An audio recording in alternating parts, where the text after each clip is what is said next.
Hi, this is Susanna Bowling with the Times Square Beat, and we are at 54 Below with the amazing Jason Danieley. Jason, tell us a little bit about your show and why you're bringing it to 54 Below. Well, it's called Romantic Notions, and it's running October 2nd to the 5th, the early bird show, 7 o'clock, which is perfect. Get people before they've had too many cocktails.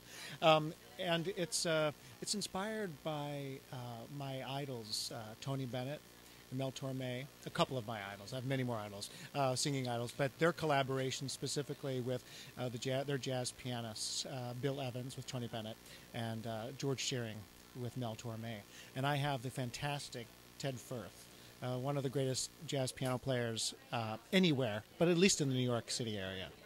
Now, Romantic Notions was written by Keith Herman. Are you singing that song? No, I do love that song. I love the whole show, Romance. It's wonderful, but I'm not going to sing that.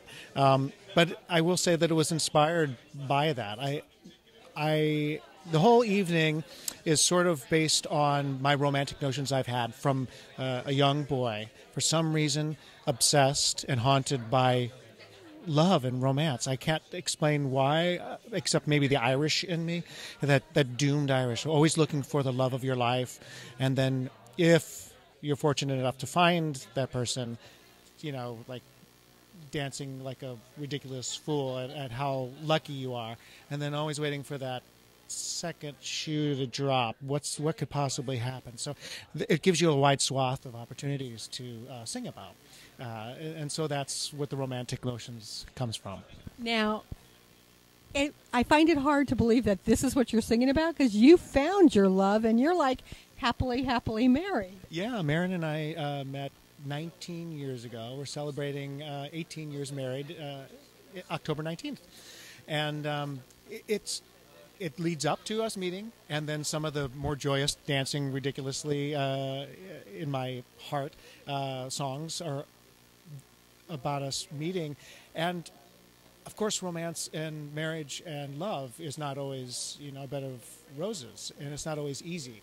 And it would be foolish to not acknowledge that. Especially the older you get, there are a variety of reasons not having to do with one another directly. And that's actually the main impetus for doing this. This is a very present time show about some things that we've gone through recently, which I won't expose right now, but I think should prove for a very, hopefully, heartwarming, it's very honest story that I'm telling. Now, if you had to pick a song that described who you were as a lover, what song would that be? Make them laugh? Oh, I don't know. Probably Make them laugh, something like that. As a romantic lover, like a lover, or just who I am. Wow. There's a song that I'm singing that keeps coming to mind. It actually closes the show, and it's called Time After Time. Time After Time. How lucky I am to be in love with you. That probably sums it up. I feel like I'm a very lucky man. And if you had to pick a song that described who you were as a person, what song would that be?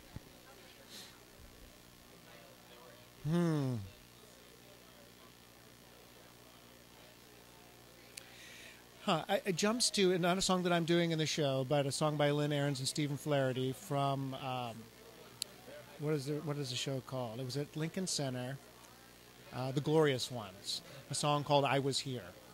And it's about an actor in a Commedia dell'arte troupe of actors, but saying I don't have anything to show. I'm an actor. I'm a singer.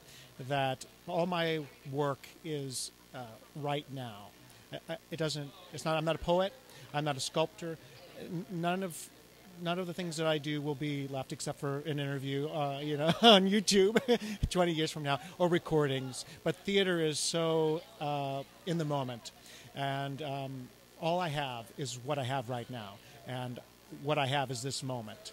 So I Was Here, I think, sums up who I am as a person and who I am as an artist and who I will be on October 2nd through 5th. Each performance is there and gone. And so I hope people will come see it because it's not something you'll be able to tune in on PBS, or maybe we'll record it. That would be lovely. But I think that's it. I was here. And you have been working on an amazing show called Secondhand Lions. Where is that headed? When can we see more of it? Well, that's a good question. I would like to know some answers to that, too. Warner Brothers Theatricals are our producers, and we did a presentation the week after the visit closed.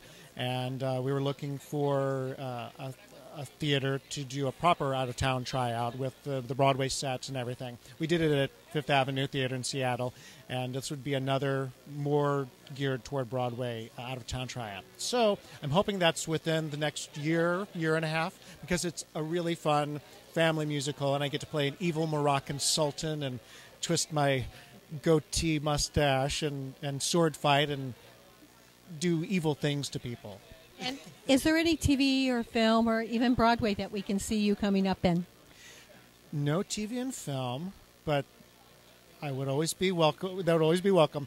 I can't talk about something that's being negotiated right now, but hopefully by the time we do the show, I'll be able to talk about it on stage. It's a show that's running right now in a role that I've been wanting to do for quite some time. Written by a team of songwriters that I've worked with closely over several years, and this is a long-running show. So I think those probably give you enough hints on what it is. So hopefully I'll get my signature on the dotted line soon and be able to talk about it.